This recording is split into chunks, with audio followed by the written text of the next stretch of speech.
and social media and things like that. Right. We want to develop their life skills so that they will understand time management. They'll be able to work cooperatively, so that when they go out into industry, they go out to work, they can fit in easily. And so really, we want to use technology, and the Prime Minister has spoken about this. Also, too, in those schools where there is high levels of indiscipline, we have also taken measures there. We have added another layer to support the whole discipline structure. With the initiative of school-oriented police officers who will support the principals and the deans and the school safety officers and the MTS officers who are in the school to ensure that threats both inside and outside the institutions are neutralized, so that schools become conducive for learning, for teaching and learning. And that's what we're about to do. We want to give every child a chance to learn, because we believe that all children can learn. And one last thing, Mickie, we are looking at strengthening the student support services, where you have the social workers, the guidance counselors, and those, especially for those students who have learning challenges. And that's one of the areas that we are focusing on now, so that, as you indicated, we want to give every child an opportunity to be successful in school. Now, let's look at what you're saying as far as security. Now, Tutor has made it quite clear, and I want to read what was said by the President, Martin Lumpkin. He said that he wants to make it extremely clear that Tutor will not support the use of armed officers in our nation's schools. The perception, as well as the risk associated with armed persons in our nation's schools, is not needed at this time. Now, like many others, parents and many of us who are looking on and seeing the crime situation and just how far the criminal elements are willing to take it, I mean, are we then to wait for the very same students that we are guiding and preparing for them to bring guns onto the school compound? Will it be okay then? Will it be all right, appropriate then for us to then make a move? I mean, because many would say, listen, this is a proactive move, making sure that these schools, these high-risk schools, are basically learning institutions and not turned into some sort of battlefield or an exchange of criminal activities. And what say you when the president of Tutor makes such a statement? I think the evidence is there. In the last academic year, in the third term, a young student was killed outside the St. Francis Girls' School, in sight of all of the students in surrounding schools. And so the evidence is there that in certain schools, and that's why with information and research from the police and from the Ministry of Education, where we looked at suspension data and indiscipline involving violence with weapons and things like that, we have targeted 50 schools out of the 454 primary schools and the 125 secondary schools. 50 of the secondary schools for the school-oriented police officers to be on site, and the officers are not there to teach the students. You have all of the other personnel there available for that. They are an extra layer for security, for protection, to create a harmonious relationship, to be a deterrent for any kind of incident that will increase the indiscipline in schools. And for further 10 secondary schools and 10 primary schools, that's making 70 in all, there will be scheduled police patrols, checking in with the community police, checking in with the administrators, so that, like I said, in 6 months' time, we have to report back to the cabinet on this initiative. And so we are collecting data every day as we implement. And so, the perception is that it's police in all schools, and people need to listen to what we are saying. It's in 50 of our schools, and we have the data, and supported by the evidence for the police.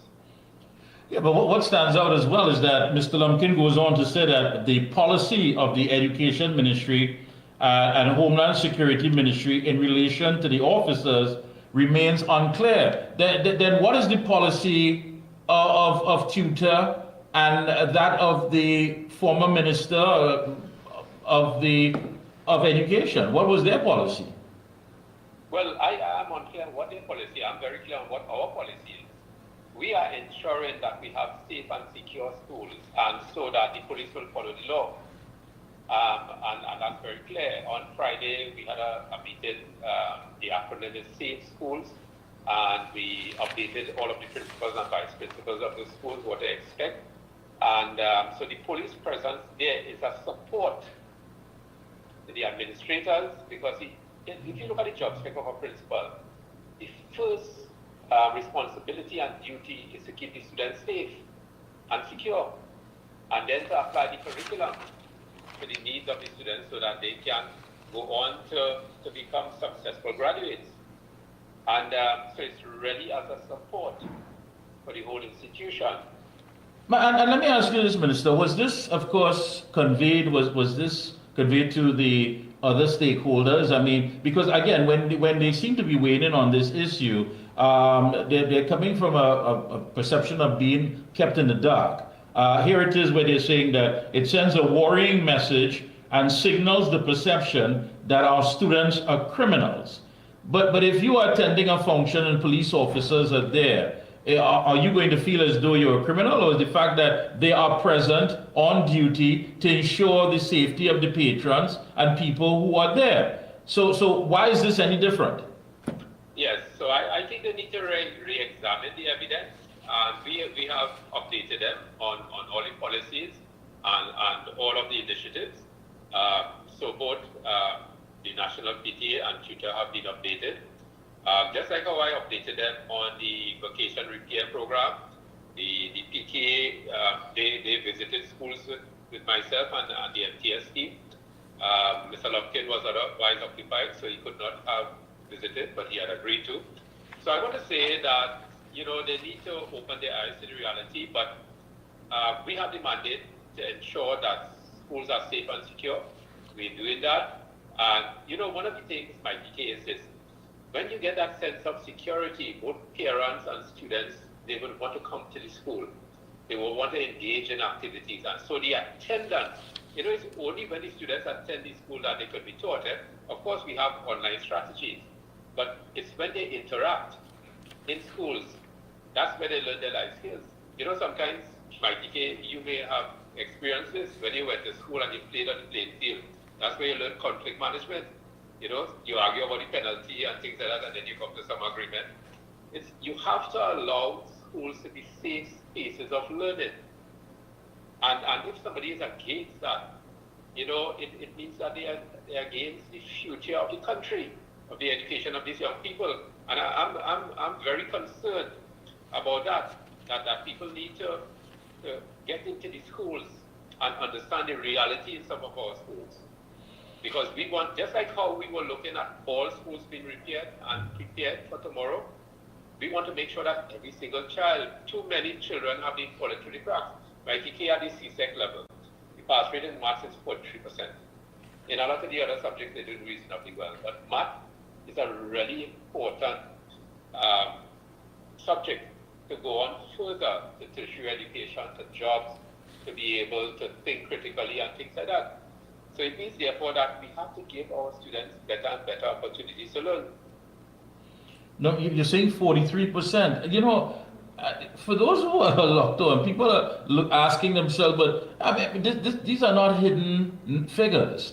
These are figures that the same tutor and the NPTA would be privy to. They would know that. And yet still one would think that they would be more than cooperative to come together and say, listen, let's try to deal with the situation at hand. If you're going into an environment that is toxic, that is not healthy, how then do you expect young people to learn and to grow and to develop?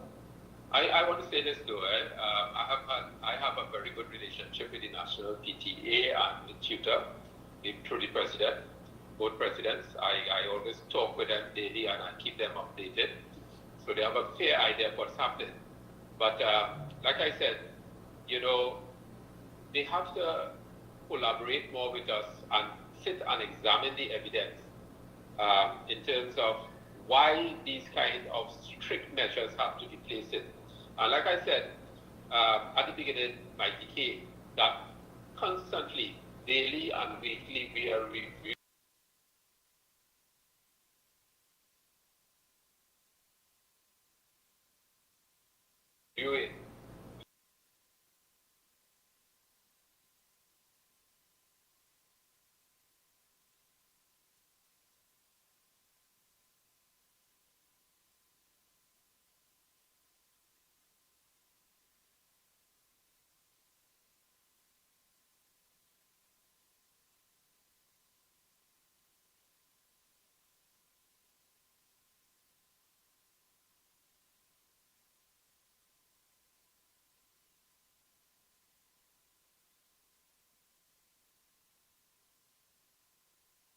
how we implement these practices.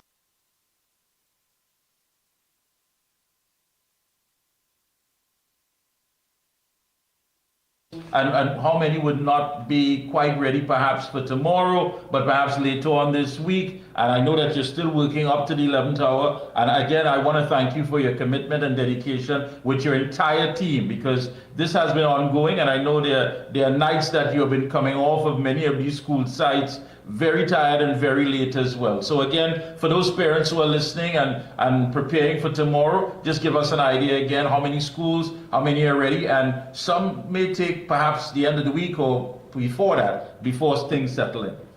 Well, Mickie, about half an hour ago, I came off the phone with the chairman of FTS, the CEO, and they have assured me that even those schools that have minor issues, that by later tonight, all those will be cleared up. So far, the assurance is that all schools will be open for tomorrow. Just to recap, it's 271 on the vocation repair program have been successfully completed. And in addition,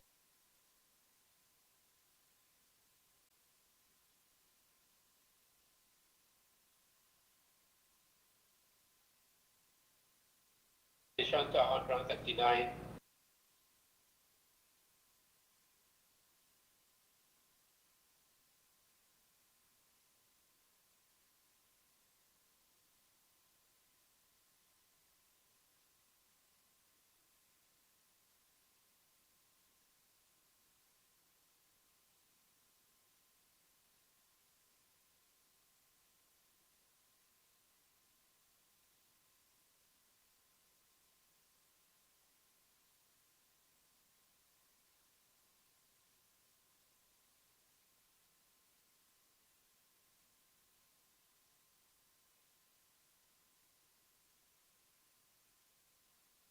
the proper staff in place, facilities in place, but we expect the cooperation of the parents and alumni and the business community to support schools in their communities. Because one of the projects Mickie I'm looking forward to in this new academic year is an Adopt a School project, where bodies in the community will adopt schools and ensure that, you know, the issues we're facing, as you indicated, you know, schools deteriorating in terms of infrastructure, that we could actually be proactive and make sure that we keep our schools in excellent condition so we could have the best learning opportunities for our students. So I welcome all of them to school tomorrow, and I wish them the best success, and we will continue to monitor and evaluate all of our programs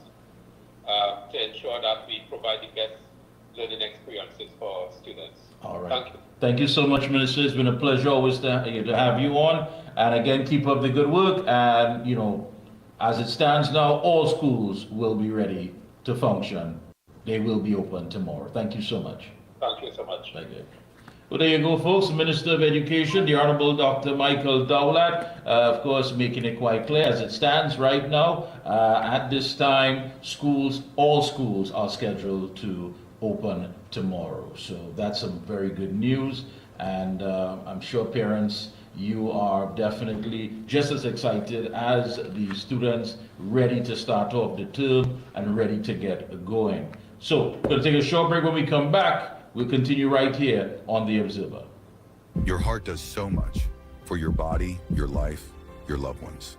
But modern stress, diet, and lifestyle can tip the balance, especially with every passing day.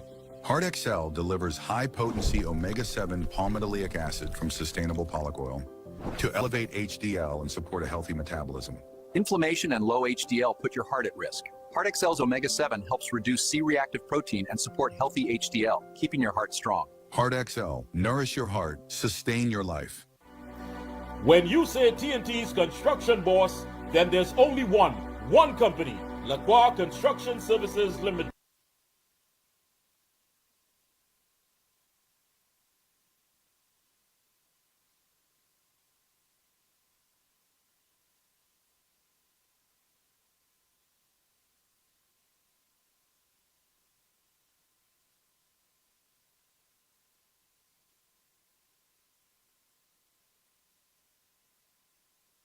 Specializing in general construction.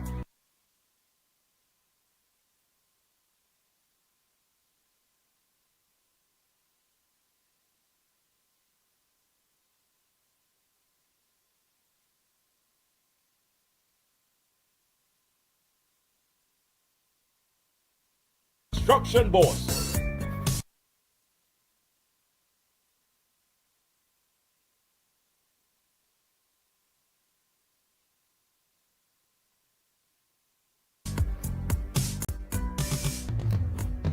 Where does disease start? It often begins silently. No pain, no symptoms, just inflammation quietly damaging your body. Our choices, food, stress, pollution, all feed inflammation. Chronic inflammation is the root cause of many modern diseases. You can't go back in time, but you can start addressing inflammation before it becomes disease. Omega XL is a natural inflammation fighter clinically researched with over 30 fatty acids and no fishy aftertaste. Quality and affordable hardware supplies. No one beats Midland Hardware. Located number 97 Eastern Main Road, Aruca. Midland stocks the #1 brands in hand tools, garden tools, water tanks, power washers, generators, water pumps, kitchen and bathroom faucets, along with face basins and toilet sets, blocks, lumber, steel, sand, gravel and topsoil, all kinds of metal curtain rods, everything for home and business projects, payments via links, credit cards, online payments or cash on delivery. WhatsApp 327-7761 or call 646-2144. Open every day from 8 a.m. From foundation to finish, it's all at Midland. Is high blood sugar the root cause of diabetes? Most people think high blood sugar is the problem. The truth, it's inflammation. Insulin resistance is the root cause of diabetes. Reducing that inflammation is key. Omega XL is a natural option. Not fish oil, but a patented green-lipped muscle extractor with over 30 fatty acids, including EPA and DHA. Clinically studied, backed by over 30 years of research. Stay tuned. Omega XL. Power your health.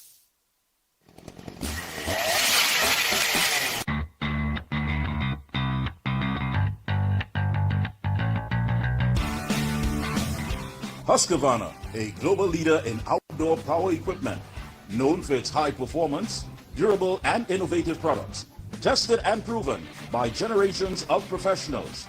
Full after sales and service support whenever you need it. Contact Provar Distributors Limited, 223-9438 to find a dealer near you.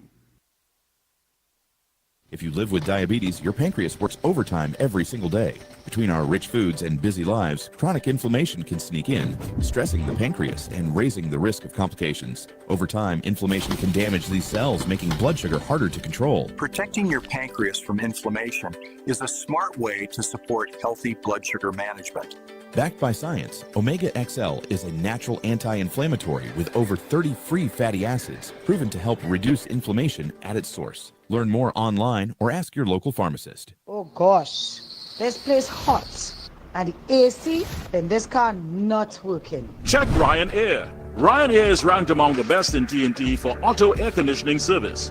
They specialize in repairing and servicing all makes and models of vehicles and heavy equipment. They also stock a wide range of parts. Give them a call at 640-5828 or visit them at number 41 King Farm Road, Tacarigua, or email ryanairac@gmail.com. For prompt and efficient service, look no further than Ryanair.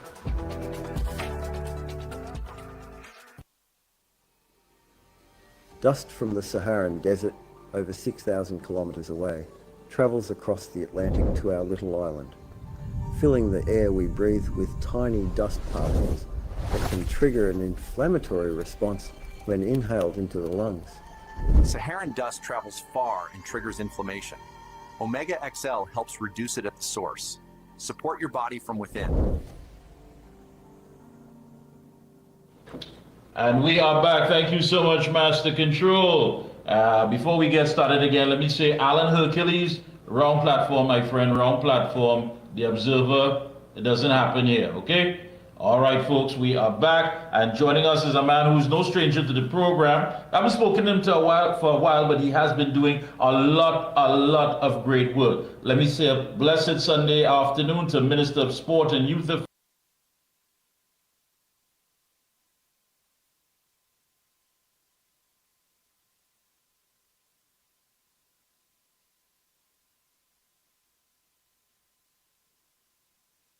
Affairs, the Honorable Philip.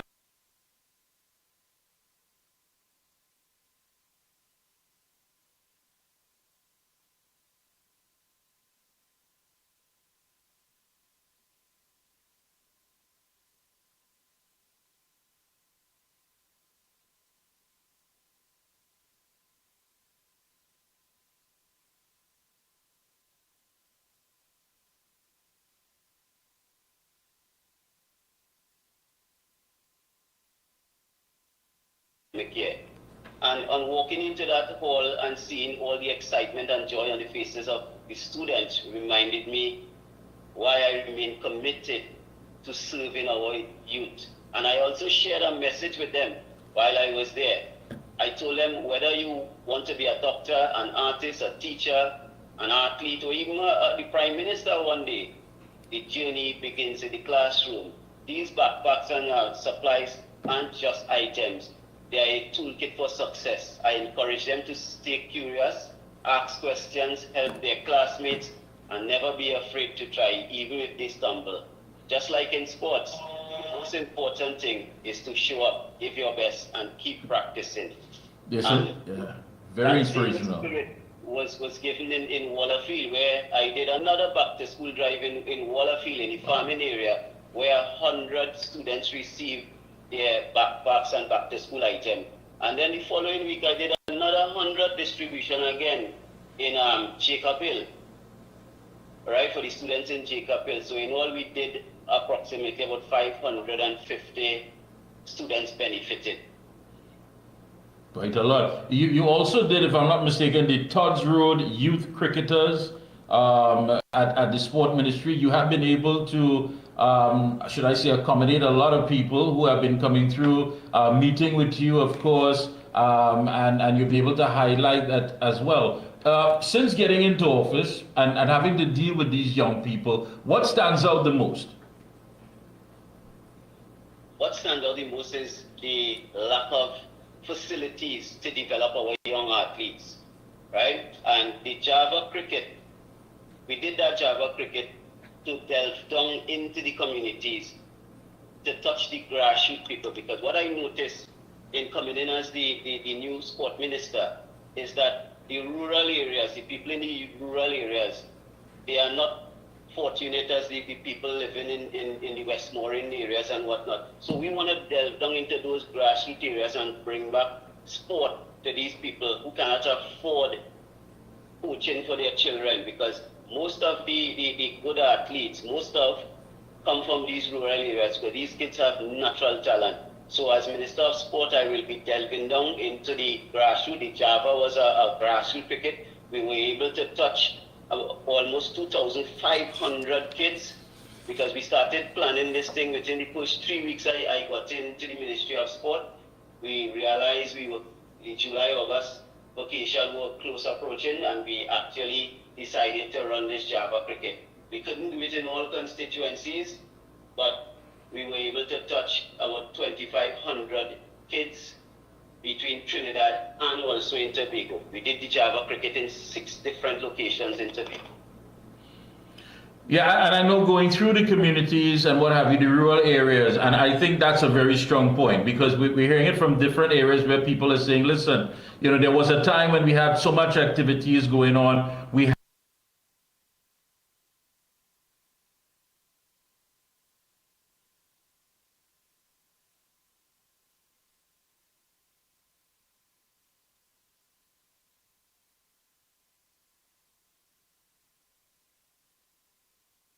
had these grounds, now these grounds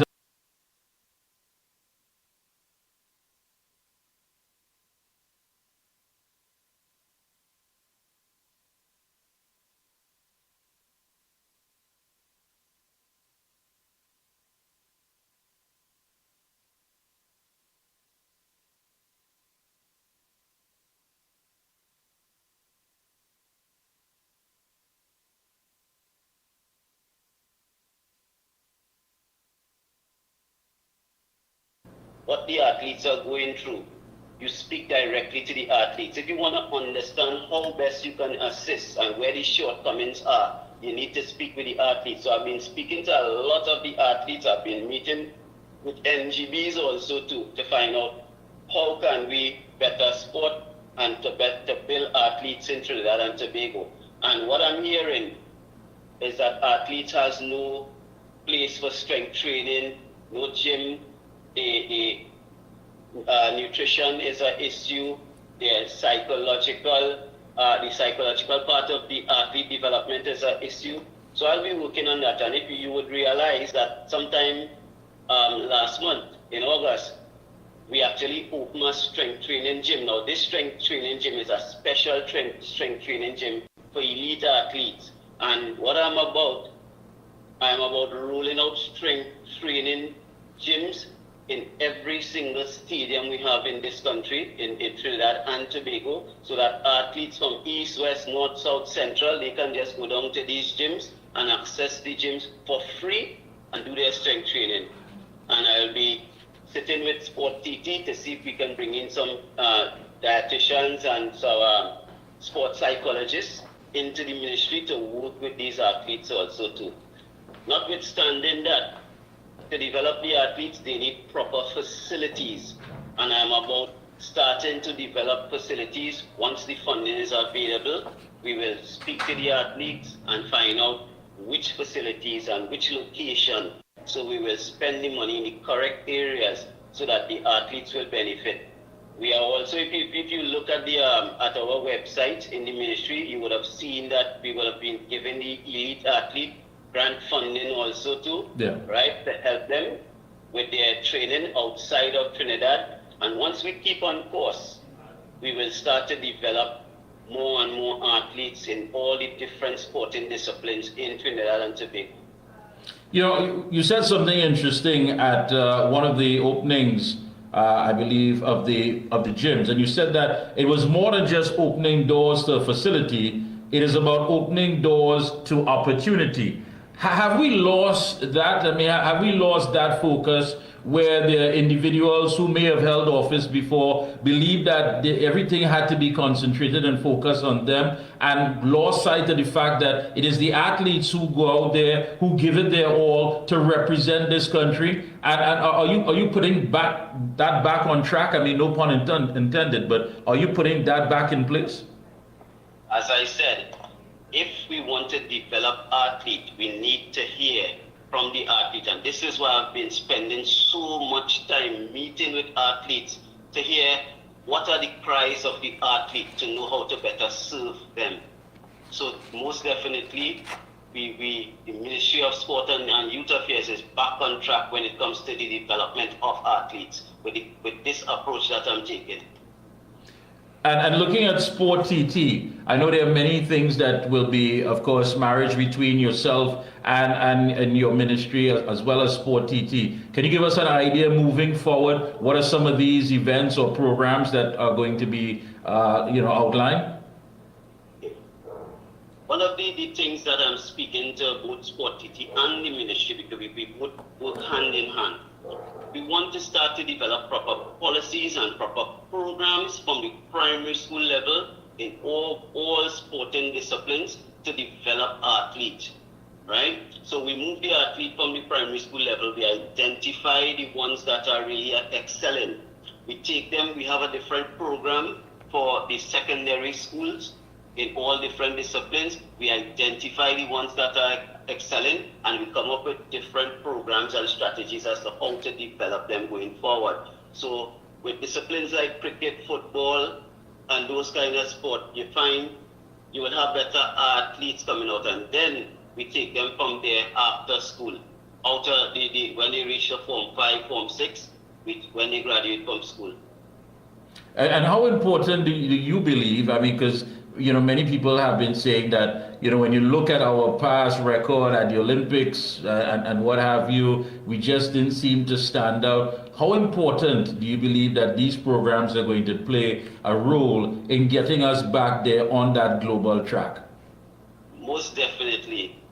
Everything once it's driven by proper policy and proper program and proper coaching, because what we are going to do, we are going to train our coaches and put them into the school system, right? When we develop the program, so we will have proper coaches too, from the primary school level flowing all the way to secondary school.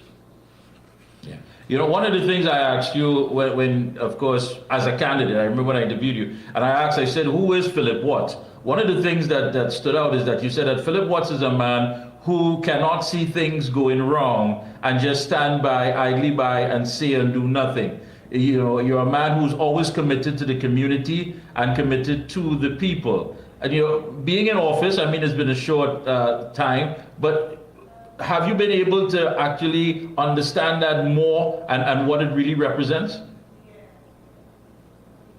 Yes, what I've been doing for the past couple of months now, this particular Ministry of Sport and Youth Affairs, one part of the ministry is actually sport, and the next side of the ministry is youth development. And right. I've been working tirelessly to ensure that on the youth side of the ministry also, that we roll out programs. So what I would have done since sometime in June, July, I met with the Trinidad and Tobago Manufacturers Association, and as you would know, the Trinidad and Tobago Manufacturers Association, they account for most of the revenue, not most of, but about 17% of the revenue into this country on a yearly basis, and there's lots and lots of room for this particular industry to expand. So what I did, I met with the TTMA and I asked them, where you all falling short, what you all need. They told me that they need 1,500 employees. They are falling short of 1,500 employees. So we took the initiative to merge. We met with UTT, we met with MIC, the Ministry of Tertiary Education, and we are now developing a program based on the request of the TTMA. They told me that they wanted people trained in robotics, mechanical engineering, electrical engineering, and they are actually falling 1,500 short on labor within that particular sector. What I see there is expansion and growth for the TTMA if we are able to actually train this volume of youths. And we are not training people who is just going out there, who is giving a participation certificate and they're going out there without doing anything. We are training them specifically for this particular industry, so we know that they are flowing into gainful employment, right? And with that level of training, that should help the TTMA to expand, and by extension, it means that once TTMA expand, it means more revenue for Trinidad and Tobago, because we need to start looking outside of oil and gas. And the next thing we are doing also in the ministry, we are about to set up a committee to look seriously, once and for all, at sport tourism, developing and pushing sport tourism and making that a big industry, because as you know, sport today in the world is just not sport. Sport is a billion-dollar industry, and Trinidad and Tobago need to tap into that. So I am seriously looking into that and put a committee together to start looking at how we could take a bite of that cherry that is just sitting and waiting there for us. No, I mean that is a lot, and I must commend you for that indeed. I mean, we've seen where in other parts of the region there are international sporting bodies that are coming and looking to capitalize on our geographical locations. And I know for a fact that you have sent out to those who may want to come on board with whatever it is they have that is going to be beneficial to our athletes, and also to help put us on the map where, of course, sport tourism is concerned. And I guess this is a big played out, should I say, plan or project that yourself and your support staff is going to be involved in, which is wonderful. Which is wonderful. As far as our footballers, I know you've given them 100% support. What can we expect coming out of all of this as far as backing for them? Well, we are going all out. I don't know if you realize we renovated the changing rooms for our footballers. Sometime in May, I went to a game and I asked the coach, what can we do to assist you all? And he told me, you know, the changing room is in a total state. And at Friday's game, we actually had a contractor completed the changing rooms, and the guys were really, really happy. Going forward, whatever financial assistance we can assist the team with, I'm fully backing the team.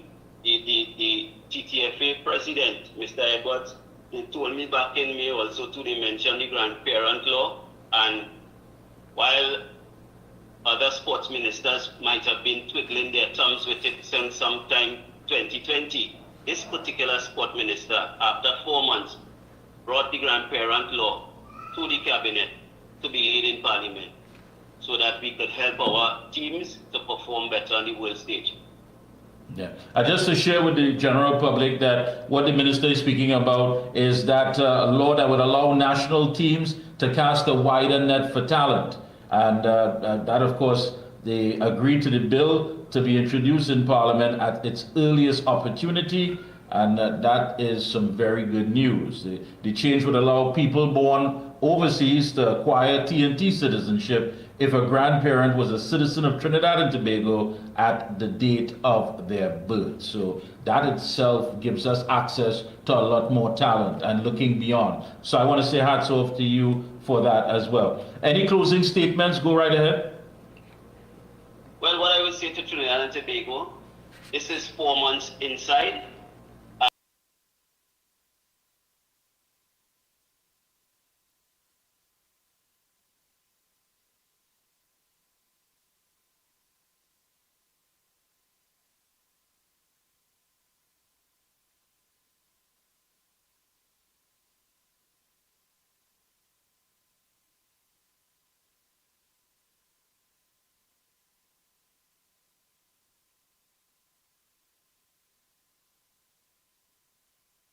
And we have done so much, and this is just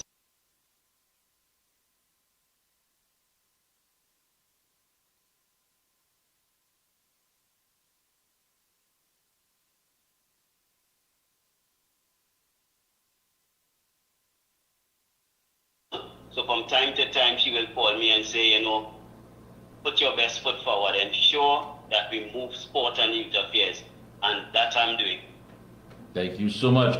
Keep up the good work. We'll be checking in with you periodically. And again, to you and your entire support staff. I know you have quite a team that is committed and dedicated just like yourself. So again, keep up the good work. And it's always a pleasure having you on. Thank you.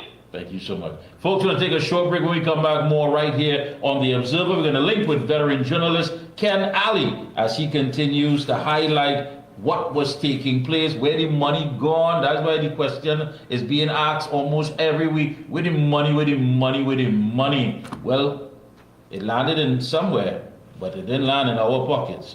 When we come back. Your heart does so much for your body, your life, your loved ones. But modern stress, diet, and lifestyle can tip the balance, especially with every passing day. Heart XL delivers high-potency omega-7 palmitoleic acid from sustainable pollock oil to elevate HDL and support a healthy metabolism. Inflammation and low HDL put your heart at risk. Heart XL's omega-7 helps reduce C-reactive protein and support healthy HDL, keeping your heart strong. Heart XL, nourish your heart, sustain your life. When you say TNT's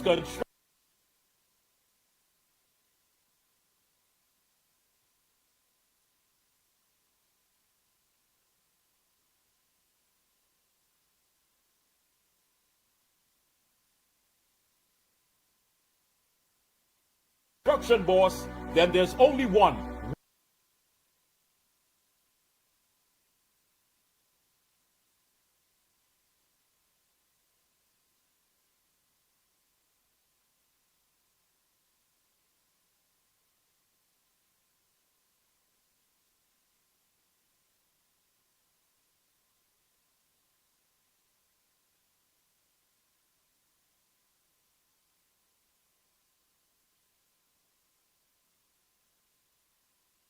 With over 30 fatty acids and no fishy aftertaste. Available Caribbean-wide at pharmacies and health food stores.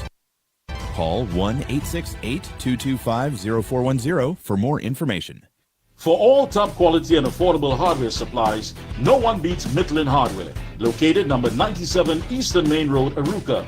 Midland stocks the #1 brands in hand tools, garden tools, water tanks, power washers, generators, water pumps, kitchen and bathroom faucets, along with face basins and toilet sets, blocks, lumber, steel, sand, gravel, and topsoil. Also check out Midland for steel windows and assorted designs of metal curtain rods. Everything for home and business projects. Payments via links, credit cards, online payments, or cash on delivery. WhatsApp 327-7761 or call 646-2144. Open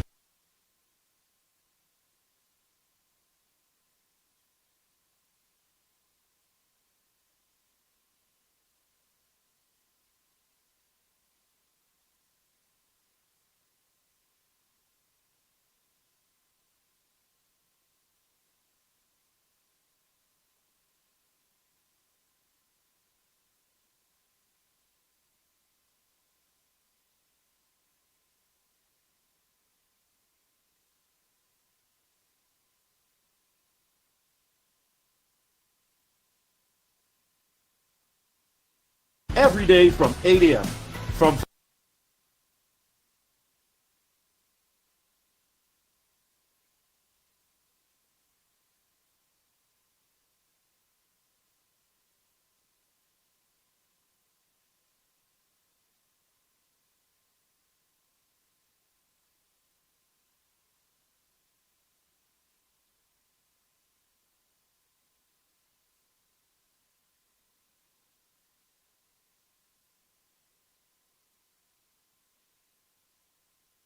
Your pancreas works overtime every single day. Between our rich foods and busy lives, chronic inflammation can sneak in, stressing the pancreas and raising the risk of complications. Over time, inflammation can damage these cells, making blood sugar harder to control. Protecting your pancreas from inflammation is a smart way to support healthy blood sugar management.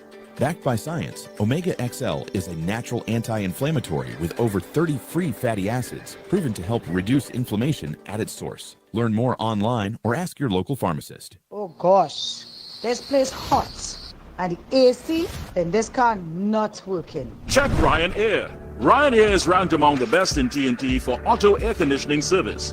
They specialize in repairing and servicing all makes and models of vehicles and heavy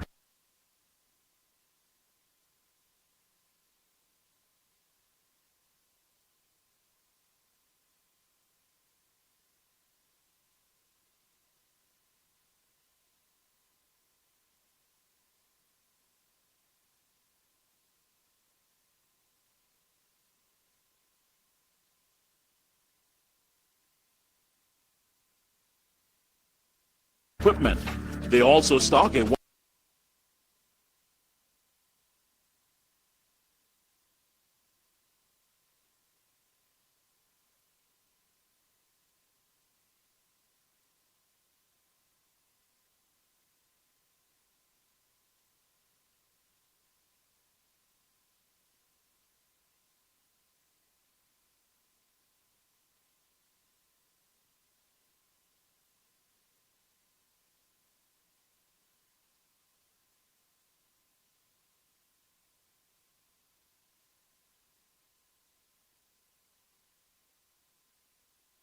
filling the air we breathe with.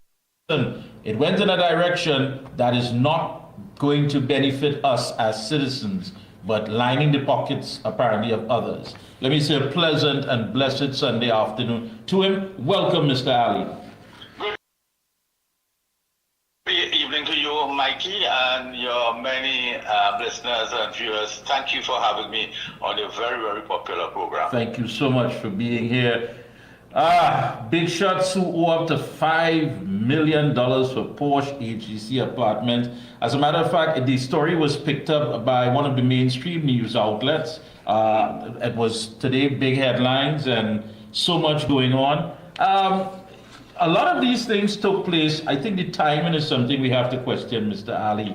This took place, was it on the eve of the general elections? No, what happened is that these were contracts, in fact, quite a lot of contracts. I have a document here with quite a number of contracts. Issued on various dates, sample date would be 2 years ago and so on. And so there were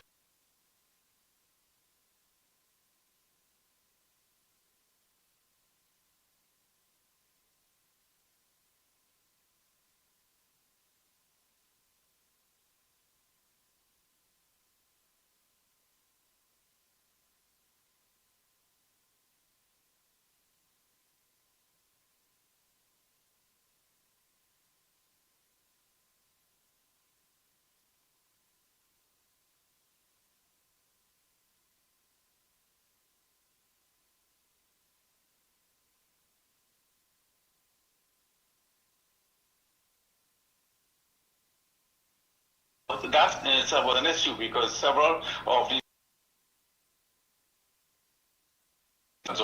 comes up to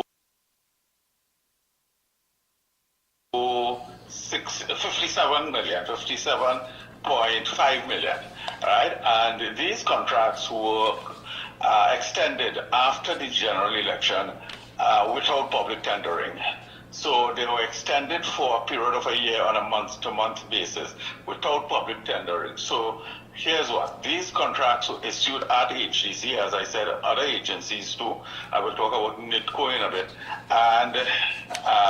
And they are linked. There's one page I have on this document in which virtually every contract is directly linked to a then Minister of Government. So after that took place, after the general election, April 25th, the electorate spoke in a certain way. One would have expected that this matter would have been shelved or handled in a different way. Would reference the newly elected government, but they continued business as usual. It extended the contracts on a month-to-month basis. Now, I guess we're speaking here about HDC, but it pertains to several other agencies. I saw the Guardian pick up the story today, and I must commend them. And for example, one of the page here, and I'm going to call names because it's now in the public place. Yes. We have seen the registered documents pertaining to the company. So we could say Pickle Services Limited is directly linked to Foster Cummings, who, as you know, was the Member of Parliament for Lahore, Talparo, former General Secretary of the PNM, and so on. And that family members were listed as owners and directors and so on. So it raises several questions about where the ethics of this thing, whether there was the adherence to the procurement law, and the whole propriety of extending a contract when a new government has just been elected. So this is that issue. Like I said, HDC, we're dealing with HDC. And there's several more I have to say now. The opposition leader has not spoken. And Mickie, I don't want to say too much on that matter yet, but I will have something to say soon in my writings. And I write on, let me say to your listeners and viewers, I write in Sunshine Today newspaper and on my Facebook page, and then I talk in various places. But I'm going to write soon about contracts that Ms. Penelope Beckles Robinson may want to have explain about. So and this pertains to another agency called NIDCO, National Infrastructure Development Corporation. So to embody this whole story, it is that some contracts, several contracts worth millions of dollars, seem to be close to senior members of the then Rowley administration. Right? And we have gotten the relevant documents to indicate. But the thing about it, Mr. Ali, the issue of there was no tendering process for this. For the extension, at least. For the extension, all right. So these were based for the extension. So we don't know if it was sole select that started off this. We don't know at this stage, but we will find out in due course. But here you have, if you're looking at $57 million in contracts, and I'm telling you a whole page here of several contracts directly linked to one minister of government. You have to ask the question, and I'm only asking you whether preferential treatment was given, whether there was open tendering and was fair and transparent, and there was accountability and probity. And so those questions are legitimate questions in the face of the fact that several contracts are given to certain people and certain companies linked to the government. Now, we also have this case, and I could call names again, Andrew Gabriel, a company, Trinidad Tobago Landscaping, owned by his wife, and so on. Questions again. And it prompted the questions, and we're only asking questions, whether in fact there was accountability, because if these are people who are known to be close to the P&M getting these contracts, taxpayers want to know that it's been done in a fair, open, transparent process, and that every bidder got a fair chance, and so on. So those are the questions relevant to this. And remember, there have been, with respect to other companies also, there have been various questions asked. So HEC is just one of several companies in which there are questions about the issuance of contracts. Yeah, but one has to ask the question, I mean, just looking at all the information that's coming out, there's even with the Integrity Commission, he has, of course, Mr. Cummings, has declared his assets. His properties increased over the years, beginning in 2018 to 2019, when he declared 9 properties. In 2020, he declared 2 more properties, and 12 properties in 2021, which, of course, they laid out in Fabian Street in Gasparillo, Gahu Trace in Chase Village, Chaguanas, Lighthouse Avenue, Signal Hill, Tobago, Exchange Estate, Couva, Indian Trail, Couva, Lisa's Gardens Housing Project in Couva, Sherwood Park in Canopy, Tobago, and land and building in Southern Main Road in Couva, and Anissa Street, Point Lisa's, and it goes on to quite a bit of properties. At some point in time, didn't this raise a red flag for the powers to be to say, listen, something's wrong here? Well, it ought to raise questions, and I want to say this guardedly, I don't know the gentleman's source of funds, I don't know any such thing, but he said probably that it ought to raise red flags. He is a public official, and this is a government that spoke about integrity in public affairs and so on. If you read a manifesto, and if you listen to, as we all did for 10 years, the pronouncements of Dr. Rowley about leading scrupulously clean government and so on, we're not pointing fingers at anyone, but there are a lot of questions to be asked, and you've listed some, and I commend the Guardian for the work it's done in investigating and for this investigation. But it is just one, Mikey, of a number of issues about the use of public funds that is coming into the public's glare, and for which there are a lot of concerns. I have more to talk about. I'm going to talk about very soon a contract at HTC that started for $3 million and ended up at $35 million. My God. $3 million and ended up at 35 and over a period of what time we're talking about? I could get that from the sheet, but it is the scope of works was expanded a bit, but at one point the scope of works were not expanded, and yet the final pricing went up. So as I speak to you, I have the document here, and I will also produce the document so that people can see it. And we have documents from the relevant contractor and so on.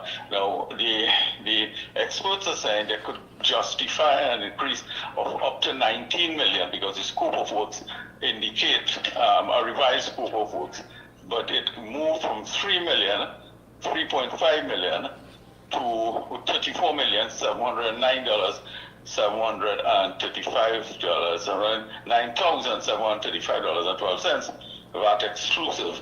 And so this here is one of the matters in which there must be questions. It started on 2018, Mikey, 17th of October 2018, right, for the upgrade of the existing Bonnet West wastewater treatment plant, right? That is the project.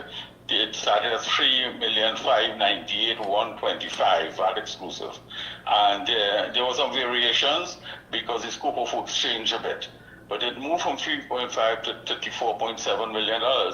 So again, and these are, Mikey, almost samples. I mean, you've been doing a lot of media too, and you'll be hearing things about the use of public funds and so on. All of that, while people outside of the political beltway, poor people are suffering. There's a lot of poverty, a lot of hardship in the country, and so on.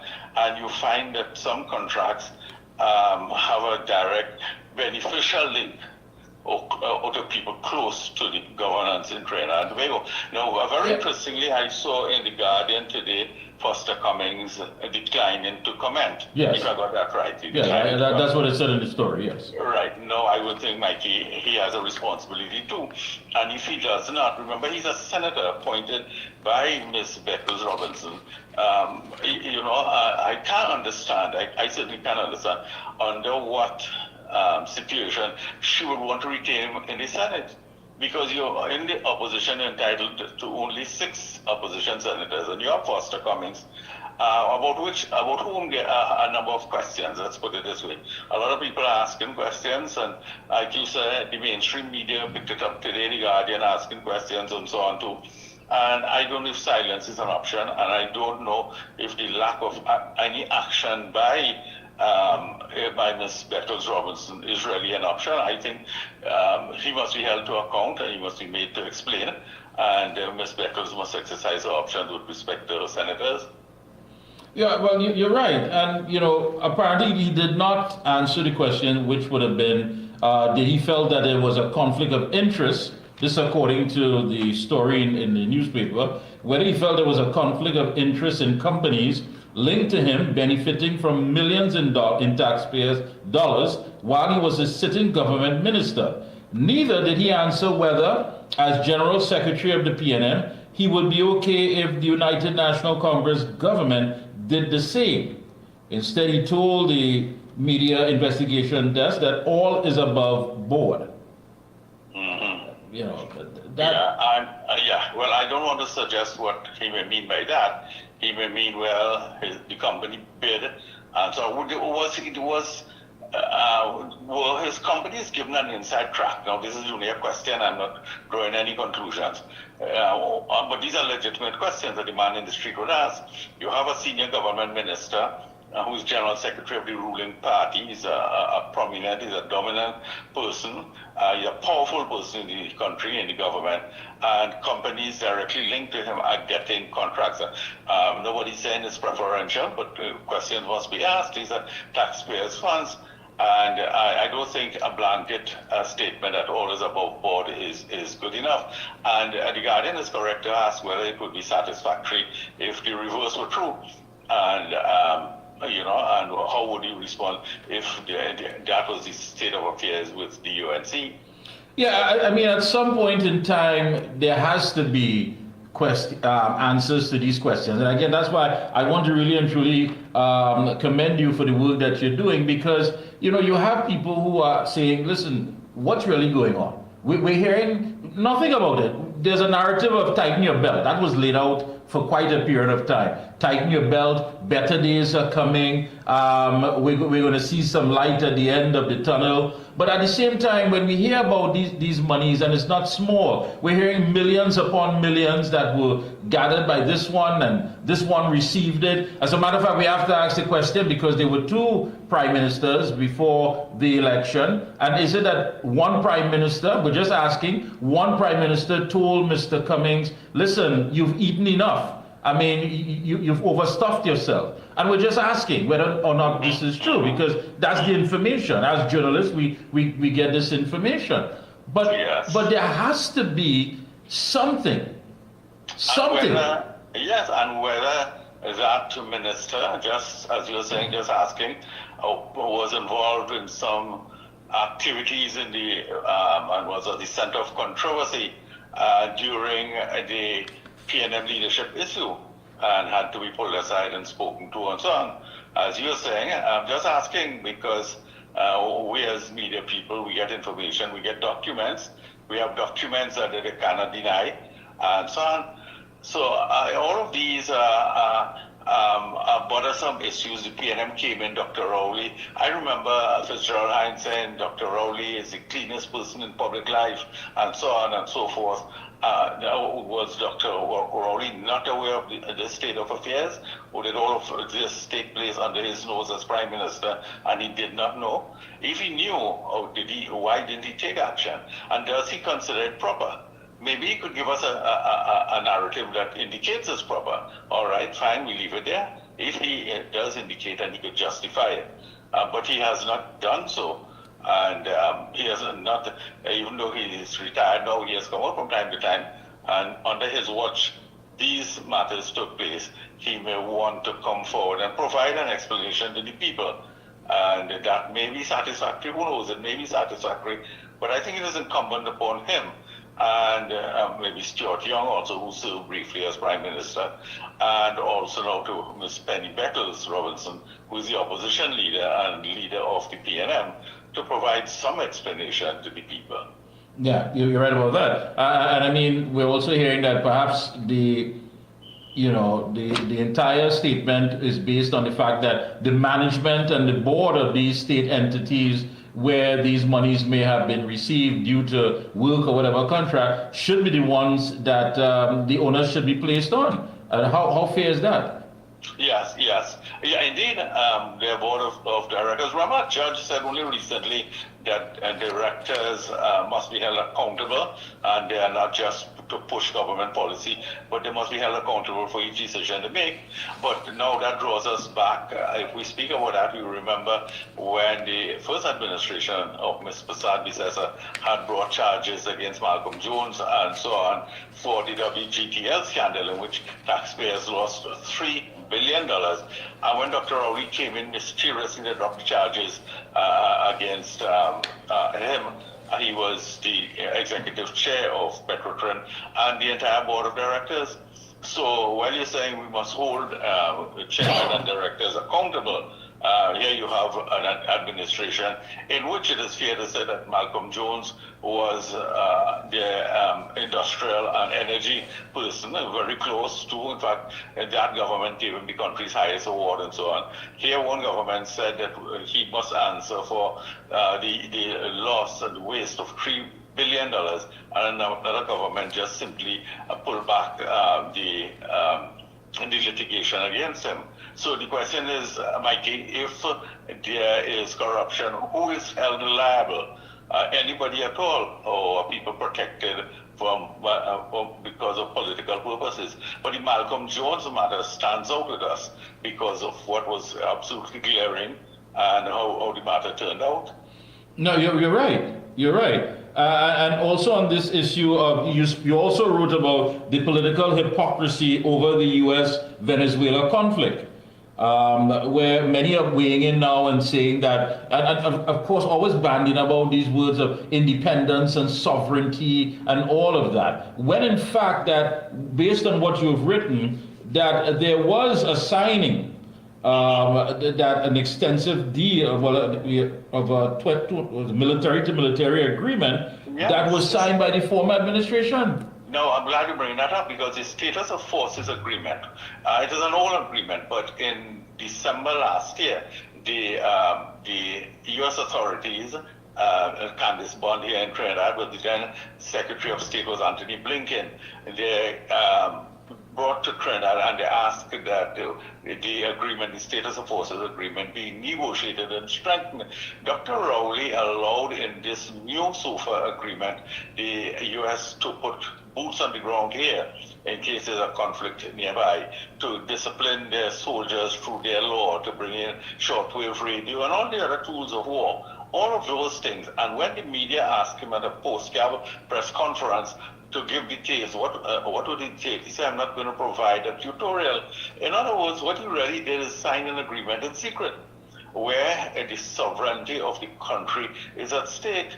And now we have the hypocrisy of people in the PNM talking about Mr. Sadbi's support for the Americans and so on. What is their position with respect to the SOFA matter? Why aren't we hearing? Why didn't Dr. Rowley give us details then? Why is Ms. Beckles-Robinson silent? What did Trinidad and Tobago offer in the SOFA agreement to the Americans? And why Dr. Rowley's government signed on behalf of the people of Trinidad and Tobago. And the media asked him, tell us what's in that agreement. And he said, I will not provide a tutorial. Here's the elected Prime Minister of the country, whose job is to speak on our behalf and to account to us, refusing to account in this matter. And still they have not responded. That's why I say, Mikey, this is absolutely hypocritical. No, I agree with you, and history has a way of repeating itself, Mr. Ali, because if you remember at one time we had the shipwrighter agreement. At that time the Secretary of State was Warren Christopher. In power at that time was the late Basdeo Pandey, and you had these same words being bandied about independence and sovereignty and what we have with the shipwrighter agreement. But if you move forward a bit, where a sitting Prime Minister was summoned to a meeting, a private meeting, it wasn't something by the Chamber of Commerce or anything like that, a private meeting in West Trinidad, and within 48 hours an election was called. Where was our independence and sovereignty then? Absolutely, absolutely. You know, and there are so many things that people have not been told about. I'll tell you one more, and this article I think is coming out early in the Sunshine, and I will also place it on Facebook. The Rowley government had negotiated, had announced in its 2015 general election manifesto, it was going to set up a border patrol agency, border protection agency, because they said the Coast Guard is not effective, customs and excise, and scanners and working, people corrupt, they're taking bribes, and so on and so on and so forth. It's in the manifesto, page 20, closely manifesto. And so they set up a committee who recommended that, and that was the last we heard of it. Why Trinidad and Tobago, Mikey, and your listeners, there are 123 open borders all over the place, whether it's Erin or Palo Seco, Caracas, Cedros, all over the place, all coves all over the place, up in Toco, all about 123. And this would have provided surveillance and reconnaissance and modern equipment and so on, modern technology and so on. And the PNM government scrapped the attempt to set up that agency, which would have dealt conclusively, very effectively with drug trafficking. In 2020, CARICOM set up a committee to investigate Venezuelan gangsters coming through the Caribbean. And they found that then, 5 years ago, Tren de Aragua was coming from Venezuela to Trinidad and Tobago, transshipping cocaine, which was getting to the U.S. The Rowley administration did nothing about it, and that's a fact. So that they came to Trinidad, and when Trump was elected, whether we like him or not, he imposed ICE. ICE is the agency, right, in immigration and customs. And so on, arrested them, they deported them, and so on. Those are the similar people, their colleagues, and that group was formed in a jail in Venezuela. They're the people who they bombed out in the high seas a few days ago. So no action was taken with respect to Tren de Aragua. Them fellas come and they're linking up with local gangsters, committing crime, bringing in contraband goods, drugs, and all kinds of things, woman trafficking and all of those things. And again, our borders remain wide open.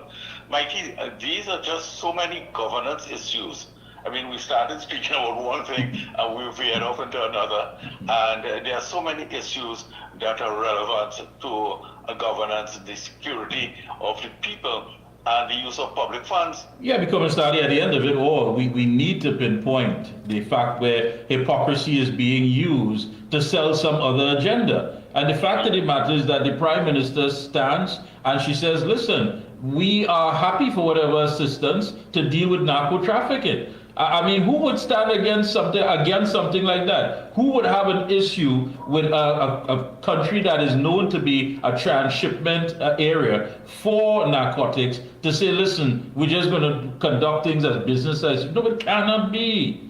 And I think Minister Sturge is correct when he said in the media a few days ago that if we deal with this drug trafficking issue, we could condone crime in Trinidad and Tobago. Of course. A lot of the crime is connected to drug trafficking. One, it is about turf wars and so on, but it's also about the illegal importation of arms and ammunition, high-powered arms and ammunition, and it is about time that this matter be dealt with. It's only strengthening more and more. America and Europe are the largest consumers of cocaine and so on.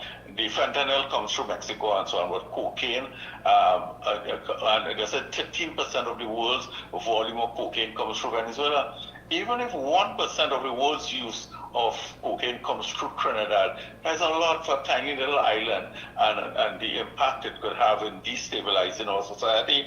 And nothing has been done over all of these years. Yeah, and one would think now that we're finally seeing something that could take place, one would be more than accommodating to say, well, yeah, we're heading in the right direction. How many families, how many individuals' lives have been destroyed by this toxic poison that has been on the streets, that has been, of course, being, allowed to leave our area and shipped to other parts of the world, whether it be Europe or to North America? And how many lives have been affected by it? Indeed, and it speaks to the hypocrisy and the inefficiency. You remember Dr. Rowley hosting a crime summit here with his colleagues. That's right. Making us at a talk, and nothing came out of it. Those are islands hopeless, and they don't have a security, and their borders are as porous as Trinidad and Tobago. They look to Trinidad and Tobago for leadership, and we are offering absolutely no leadership. And the intelligence information, the U.S. has been giving us a lot of intelligence information through the drug enforcement agencies and several others, and they tell us on all these busts in the ICs, Mikey, every one of them, including one in June where the raid was worth 25 million US. All of them is done through the leadership of the US, because they realize Trinidad and Tobago, nothing has been happening. There's not been leadership at any level, including the law enforcement leadership.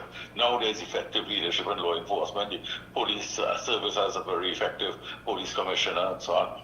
But so the US came in and got involved and were providing that leadership to make the arrests and the ICs, because they know it's in their interest. All of this, and absolutely nothing was done here by the leaders in national office. Yeah. Any closing comments? Go right ahead. Well, yes, there are, over the next few days, I have more to say on several leadership matters, on several contract matters in state agencies. I hinted at this matter with respect to NITCO, and Ms. Beckles-Robinson may want to explain when that comes out about certain contracts and so on.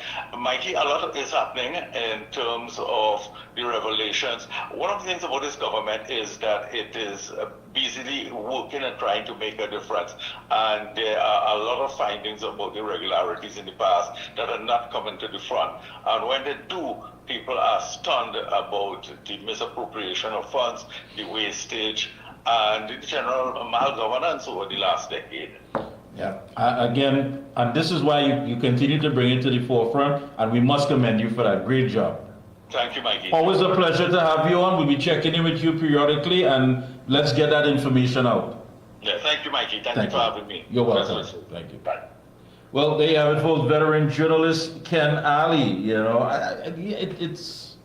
It's mind-boggling when you look at it, and these are words that are always thrown out there. The hypocrisy of the PNM, always to make something seem as though it's not in the best interest of the people. When you talk about patriotism and sovereignty and independence and what have you. Only when it fits their agenda, only when it suits their agenda that they can use these things so recklessly. But when the shoe is on the other foot, something totally different. Short break, come back. We're speaking to financial consultant Ved Siraram right here on The Observer. We'll be right back. Your heart does so much for your body, your life, your loved ones. But modern stress, diet, and lifestyle can tip the balance, especially with every passing day. Heart XL delivers high-potency omega-7 palmitoleic acid from sustainable palm oil to elevate HDL and support a healthy metabolism. Inflammation and low HDL put your heart at risk. Heart XL's omega-7 helps reduce C-reactive protein and support healthy HDL, keeping your heart strong. Heart XL, nourish your heart, sustain your life. When you say TNT's construction boss, then there's only one company, Lacroix Construction Services Limited, specializing in general construction, industrial maintenance, manpower resources, transportation and lifting, and equipment rental, excavators, bulldozers, dump trucks.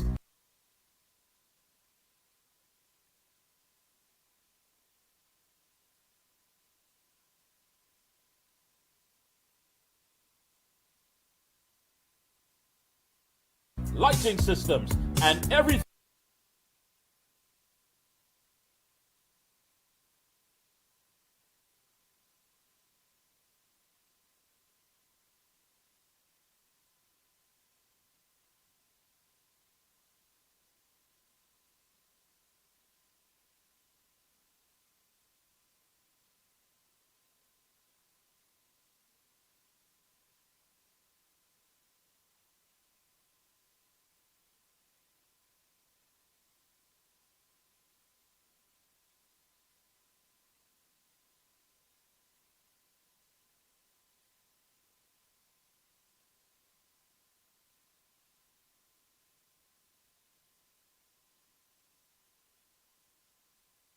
Clinton And bathroom faucets, along with face basins and toilet sets, blocks, lumber, steel, sand, gravel, and topsoil. Also check out Midland for steel windows and assorted designs of metal curtain rods. Everything for home and business projects.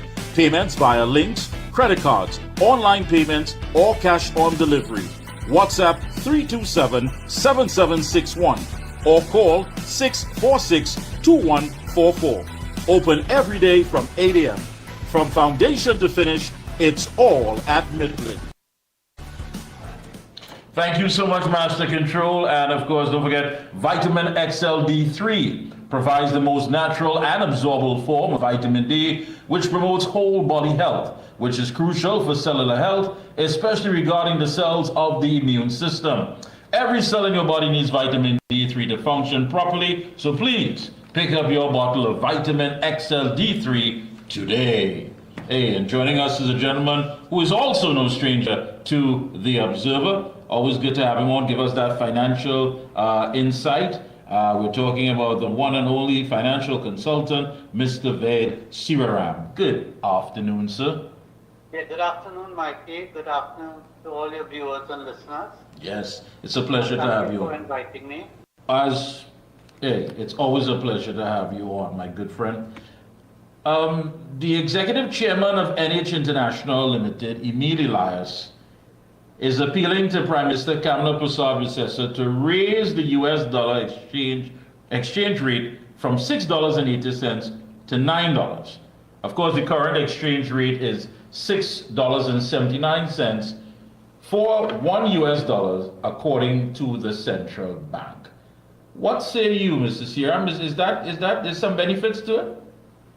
But you know, whenever you managing a country, the exchange rate is one of the few levers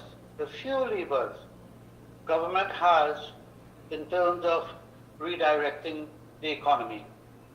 And if you look at the world today, it is not a tariff war, it's a currency exchange war. A currency exchange war. What has happened over the years, and let's look at it at a global level.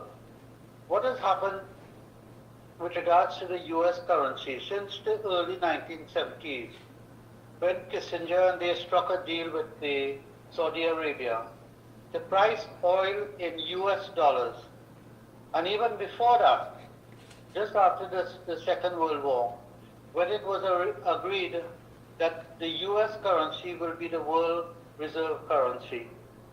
However, backed by gold. In other words, the United States could not print more US dollars than the stock of gold that they had. So it was well controlled. What happened in the early 70s is that Kissinger and the president at that stage, they decided to move away from the gold standard. And therefore, that facilitated the printing of US dollars uninhibited. In other words, the United States could print dollars almost at will. So in the 1970s, when they broke away from the gold standards and they got the Saudi Arabia to accept trading oil trading in US dollars, the whole world followed because oil was the major commodity traded on the international market, and other commodities followed, and international trade really depended now on the access to US dollars. So US dollars was being accessed for trading, which was over and above the question of what United States can supply in terms of goods and services. It was wanted for trading, which was not for economic transactions between the rest of the world and the US. The other point was the United States dollars became the currency for a global currency, and people wanted it for savings and etc. So the demand for US dollars became higher than what the economic activities of United States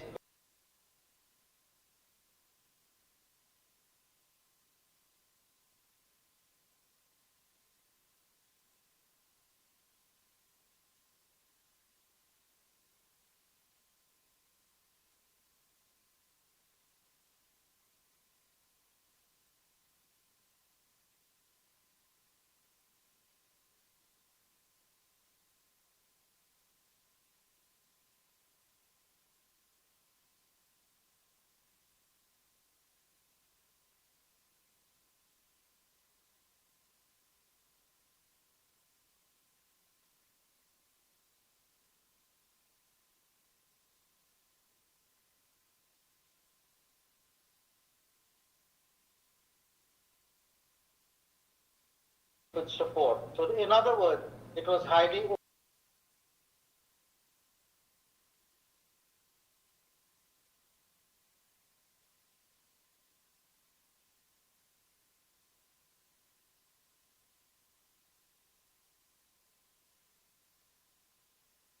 currency is overvalued. You know, we are looking at places like Barbados and so on who has a fixed currency exchange rate, but their economy is different to ours. And they have a reason, they can determine why that is so. But when we have to adjust the currency rate, we have to ask, and the economists can actually tell you what should be our real value. And I think the IMF have been saying probably for years it is overvalued and should come down. What price for it to come down? I think the economists can work that out and we can adjust it. But the government and the Prime Minister already stated they are not going to touch the exchange value. All right. If you're not going to touch the exchange value, I am making the position, I'm taking the position, you cannot diversify the economy with an overvalued currency. So if we are holding the exchange rate as the Prime Minister promised, then there are other things to be done. So what are those other things? Yeah. Those other things are two things, which is the main one is undervalue. Sorry, you put in your negative listing to protect the local industry, you put in your negative listing. And secondly, you have to adjust your taxation, that's your duties and so on, to protect the local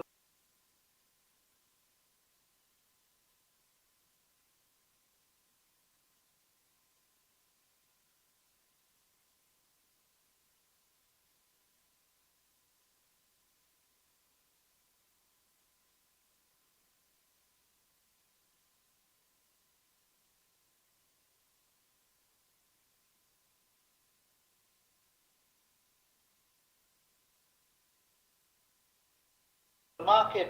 Only then you can.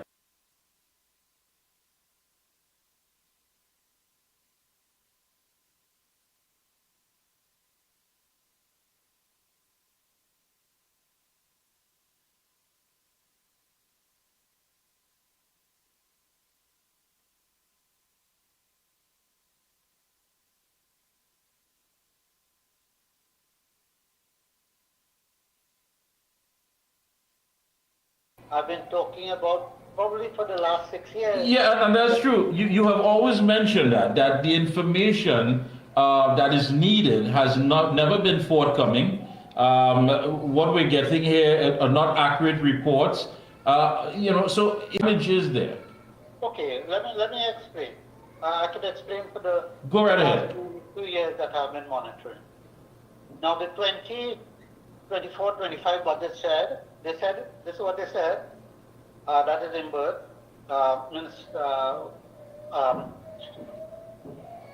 he said that the deficit was $5 billion. I think that registered with everyone. $5 billion, right? Right. But there's a caveat there, Mikey, a simple caveat. They said that excludes loan repayment and sinking fund contribution. Let's look at sinking fund contribution. That number is somewhere in the details. The last I checked was about almost $1 billion. But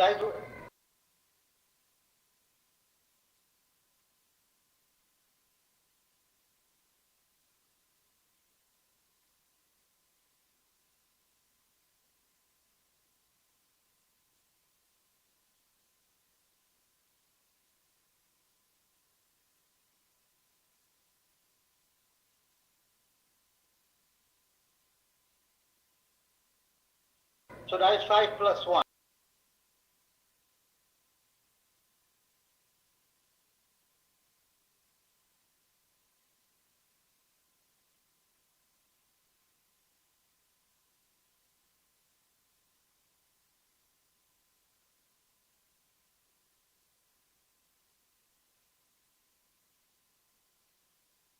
$1 billion that they have to find to repay principal per year. That's not interest. Interest is included in the expenditure. Right. So we went from 5 plus 1, 6 plus 7 is $13 billion. So the question arises, okay, if you're understating expenditure all these years for the last 10, 15, 20 years, and this is a problem throughout the Commonwealth, because I asked the people in another island, I think it was Antigua or so, they said that's how they calculated. But we have been miscalculating this for years, and that is why I could put some money on the table now that if the government looks at all of this, they have to come back to the Parliament for a supplemental increase in expenditure within 6 months. Within 6 months. Remember what I said, huh? Yeah. Mikey, remember what I said. That is why every year for the last 10 years they have been coming back to Parliament that, hey, look, we need more money. But needing more money is one, but they are unable to meet the allocations according to the budget to the several ministries.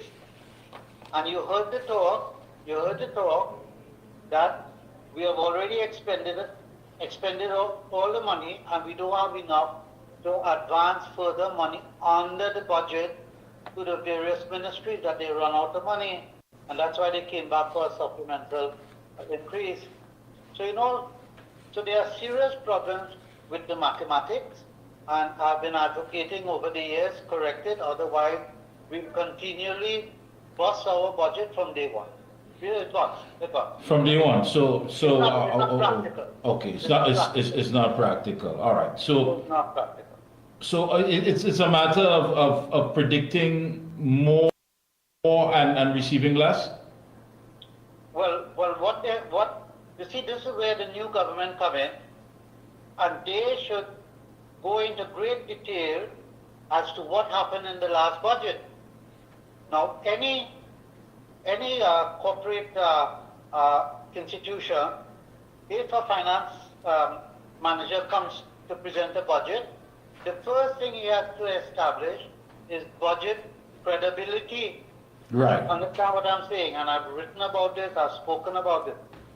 How credible the budget was or will be will depend upon how credible it was in the previous years.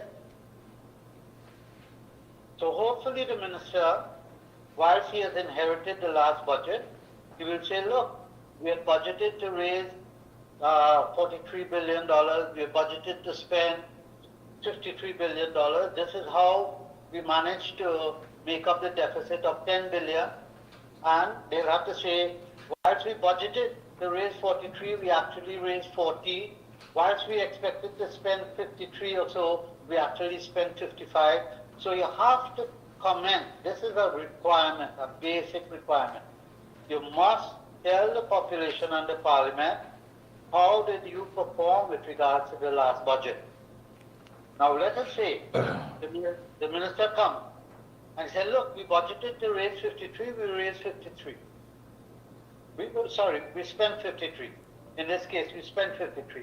We budgeted to raise 43, we raised 43.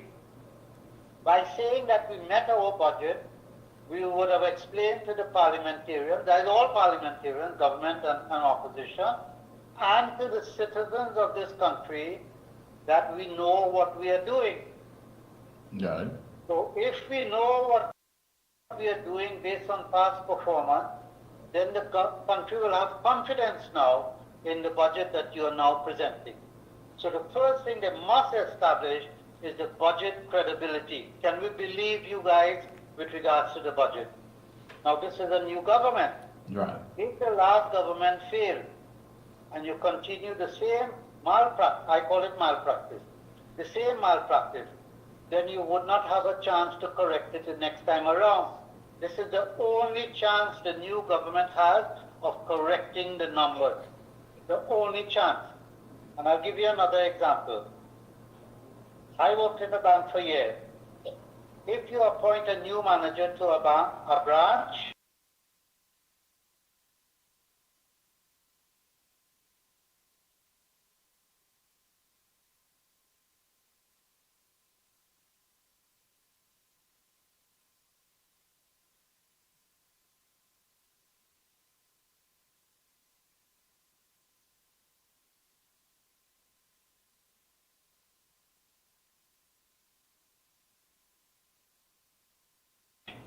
he goes through all the accounts.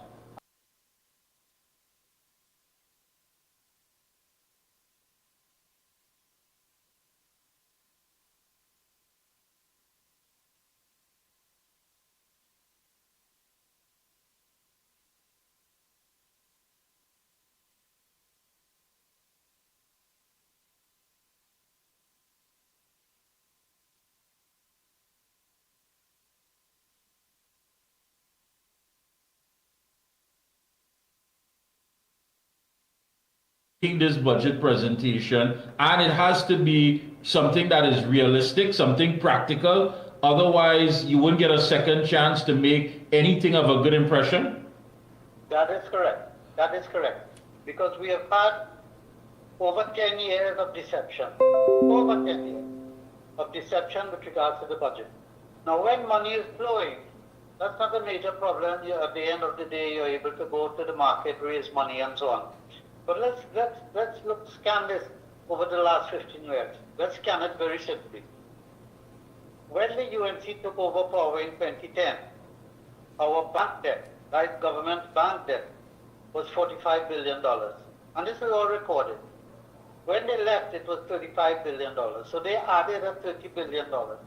But part of that was to settle a lot of the unions' negotiation, right, the central PIMCO and all that. So, there's some justification for it. Right. I don't have a problem with that, right? But like anything else, government could always be more efficient. But let's accept that now. So you move from 45 billion to 75 billion. That's $30 billion. When the PNM took over, they moved that same number, 75 billion, to 140 billion. 140 billion. So what has happened to Trinidad economy as judged by the GDP over those 15 years? It has actually declined, Yeah. It has declined by more than 20%. So Mikey, you think for a moment, Wow. you just set up your bank debt by what's that, three times, like 300%, set up your bank debt, so your debt service goes up, your interest rate goes up and everything. Right. And your income dropped by 20%. How could you survive? How could you Yeah, survive? that's not possible. Right. So when you go to another bank though, and say, guys, they'll say, okay, what has been your income? What has been your debt? We work out your debt service ratios and things. And say, wait a minute, Mikey, you can't even meet interest payments. Why are you coming to me to borrow money? Why are you coming to me to borrow money? And that is the crux of the problem. We have been judging, and this is a global problem which I challenge IMF, I challenge World Bank, I challenge all the governments in the world, all the ministers of finance in the world, that debt to GDP is a bogus number that tells you nothing. It was designed to tell you your capacity to borrow money and service debt, but it doesn't do that. It doesn't do that. We are living in a pre-Columbus time when we still believe the world is flat. And I've been making this point for years, and if the citizens don't want to understand that, we have to accept the consequences. So the government is reaching a stage, if you move from 45 billion to 140 billion, that's about $95 billion that you increase the debt by, that bank debt. Yeah. I'm asking, Wow. wouldn't you keep meeting resistance when you go to the financial institutions to borrow money? Yes, you will. Whoa. So they would be exhausting now their capacity to borrow, and it come a point when borrowing stops and you hit a wall. So where have borrowing stopped in the world? Many, many countries. Pakistan is one, they're begging here, there and everywhere. Argentina is one. Many times the global financial institutions refuse to lend them. Venezuela, I don't think any bank lend them. No. Antigua at one point, no banks want to lend them. So, are we going to wait till we hit the wall and then say, how do we pick up the pieces and move forward? Or do we when we still have a little slit, a little opening, and I think we still do we now take the bull by the horn and say, guys, we are not going to import $300 million in cars. We don't need it. We do not need it. We're going to drop that to 25. Now, certain industries are going to collapse or has to adjust significantly. We have had this. Mikey, I think you're old enough to remember the recession of the 1980s. Yeah. Yes. Right.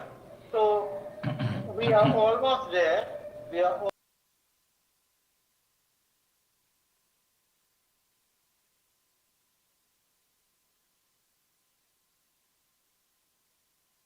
almost there, and this is where the government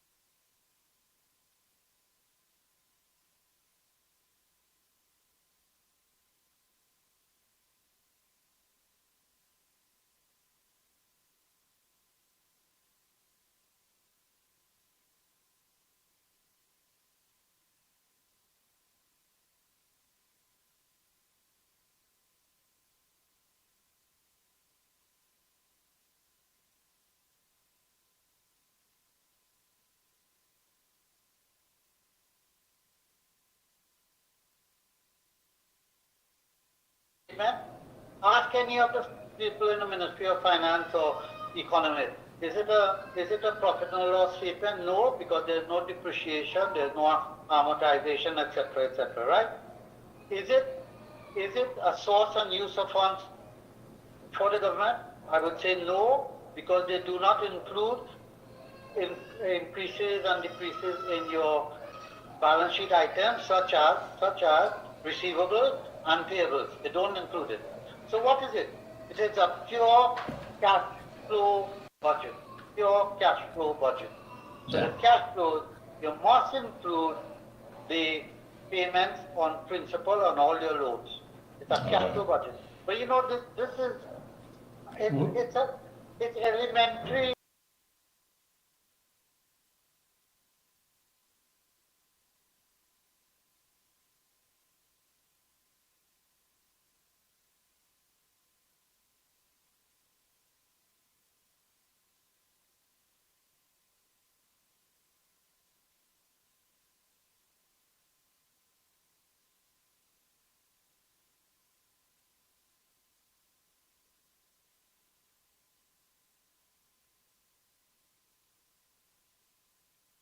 For those who know, the problem is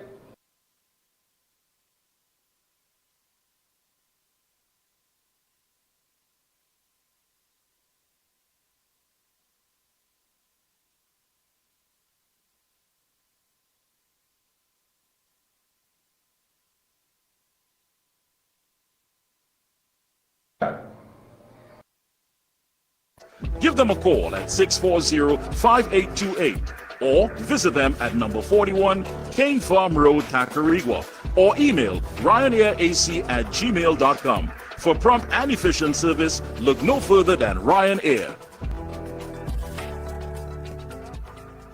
Your heart does so much for your body, your life, your loved ones. But modern stress, diet, and lifestyle can tip the balance, especially with every passing day. Heart XL delivers high-potency omega-7 palmitoleic acid from sustainable pollock oil to elevate HDL and support a healthy metabolism. Inflammation and low HDL put your heart at risk. Heart XL's omega-7 helps reduce C-reactive protein and support healthy HDL, keeping your heart strong. Heart XL, nourish your heart, sustain your life. When you say TNT's construction boss, then there's only one company, Lacroix Construction Services Limited, specializing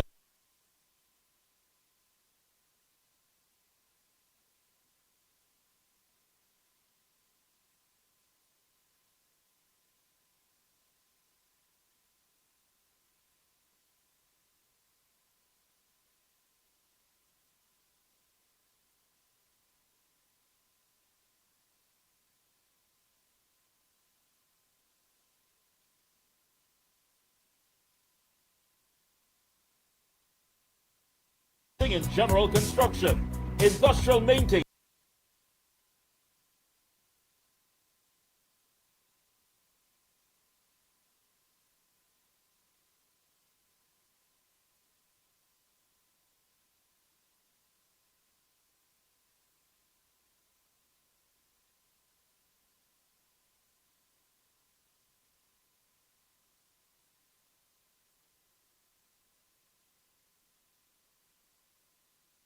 always the action has started. We are doing more than just observing, and we have a lot in store for you. Until then, have a good one and be safe. The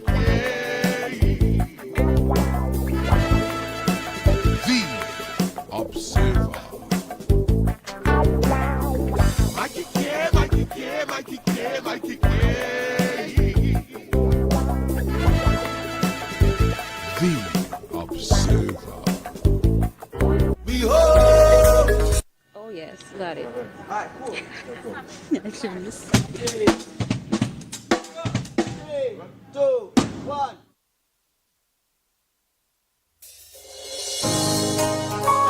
Yeah. Can't tell you how much I need you. Come on, breathe. Them sister me from the sideline just now look like anything will happen. I'm gonna move forward. Tell them don't worry about me. Every one of my steps are ordered. I may say, if you're not going with me, I'm not moving from here. It's your presence I need, so I won't fail again. If you're not going with me, I'm not moving from here. It's your presence I need. Me don't lose track of the amount of times me fall up. I'm not as good as people think I am.